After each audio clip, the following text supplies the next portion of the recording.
రైతు కూలీల అకౌంట్లో 12,000 రూపాయలు వేస్తామని చెప్పి వేయకపోవడం, అదేవిధంగా కౌలు రైతులకు కూడా 15,000 రూపాయలు వేస్తామని చెప్పి వేయకపోవడం, ఫసల్ బీమా యోజనను అమలు పరుస్తామని చెప్పి ఏ బీమాను కూడా ఇప్పటివరకు అమర్చపరచకపోవడం, రైతులకు క్వింటాల్కి 500 రూపాయలు బోనస్ ఇస్తామని చెప్పి మాట మార్చడం, ఈ విధంగా ప్రతి మాటను నెరవేర్చలేని స్థితిలో రాష్ట్ర ప్రభుత్వం డొంక తిరుగుడు మాటలు మాట్లాడుతూ కాలయాపన చేస్తూ కమిటీల పేరుతోని అనేక మందిని అందులో నుంచి తొలగించే యొక్క ప్రయత్నం రాష్ట్ర ప్రభుత్వం చేస్తున్నది. ఇది రైతులకు మోసం చేయడమే, ద్రోహం చేయడమే. కాబట్టి ఎన్నికల ముందు ఏదైతే మాట చెప్పిందో దాన్ని నెరవేర్చాలనేది భారతీయ జనతా పార్టీ డిమాండ్ చేస్తున్నది. దానిపైనే కేవలం ప్రభుత్వ దృష్టికి తీసుకురావడం కోసమే ఈ యొక్క సత్యాగ్రహాన్ని రేపు అన్ని జిల్లా కేంద్రాల్లో నిర్వహిస్తున్నాం. ప్రభుత్వం కనుక దీనిపైన వాళ్ళు చెప్పిన వాగ్దానాలు నెరవేర్చకపోతే రాబోయే రోజులలో పెద్ద ఎత్తున వాళ్ళు ఎక్కడైతే రైతు డిక్లరేషన్ ఇచ్చారో అక్కడే పెద్ద ఎత్తున రైతులతోని ఆందోళన చేయాలని చెప్పి కూడా భారతీయ జనతా పార్టీ ఆలోచన చేస్తున్నది. అదేవిధంగా నిరుద్యోగులకు ఇచ్చిన మాట విషయంలో మాట తప్పిళ్ళు, స్వయాన ముఖ్యమంత్రి గారు 1:100 పిలుస్తామని చెప్పి ఇలా 1:50 గురించి మాట్లాడి ఏదైతే జీవో రిలీజ్ చేశారో, జీవో 46 రద్దు చేస్తామన్నారు, ఇంతవరకు ఏం మాట్లాడడం లేదు. 2 లక్షల ఉద్యోగాల గురించి ఊసే ఎత్తడం లేదు. జాబ్ క్యాలెండర్ విషయంలో అసెంబ్లీలో మాట్లాడి చేస్తానంటుండే, అసెంబ్లీలో మాట్లాడి చేసేది ఏమిటి? జాబ్ క్యాలెండర్ విషయంలో ఇది హాస్యాస్పదం.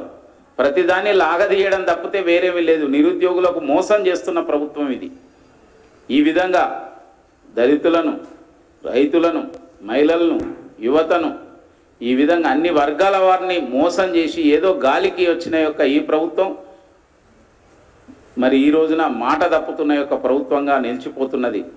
అందుకోసమే దీనిపైన భారతీయ జనతా పార్టీ రాబోయే రోజుల్లో ప్రజలను కలుపుకొని ఏ విధంగా ముందుకు పోవాలనే ఒక సంకేతాన్ని ఈ 12వ తేదీన జరిగే యొక్క బీజేపీ రాష్ట్ర విస్తృత స్థాయి కార్యవర్గ సమావేశంలో నిర్ణయించడం జరుగుతుంది. అది మన యొక్క రంగారెడ్డి జిల్లా శంషాబాద్లో ఏదైతే మల్లికా కన్వెన్షన్లో జరుగుతున్నది, ఉదయం నుంచి సాయంత్రం వరకు ఆ రోజు జరుగుతుంది. దీంట్లో భారతీయ జనతా పార్టీ నుంచి రాష్ట్రంలో విస్తృతమైన యొక్క రీతిలో ఏదైతే ఎంపిక చేసిన యొక్క నాయకులందరూ కూడా పాల్గొంటారు. పార్టీ పదాధికారులు, కార్యవర్గ సభ్యులు, పార్లమెంట్ సభ్యులు, శాసనసభ్యులు, మాజీ సభ్యులు, కార్పొరేటర్సు, మరి మిగతా యొక్క జిల్లా అధ్యక్షులు, ప్రధాన కార్యదర్శులు, ఈ విధంగా ఈ శ్రేణి అంతా కూడా పాల్గొంటుంది. ఇటీవల భారతీయ జనతా పార్టీ తెలంగాణ రాష్ట్రంలో ఒక బిగ్ విజయం సాధించినాం. ఈ విజయాన్ని ఇంకా ముందుకు తీసుకుపోవడం కోసం రాబోయే రోజుల్లో ఏ ఎన్నికలు జరిగినా దాంట్లో భారతీయ జనతా పార్టీ ముందంజలో ఉండడం కోసం మరి ఏదైతే భారతీయ జనతా పార్టీని శ్రేణులను సమాయత్తం చేయడం కాకుండా ప్రజలను వెంట ముందుకు తీసుకెళ్లాలనే దీనికోసమే ఈ విస్తృత స్థాయి సమావేశం.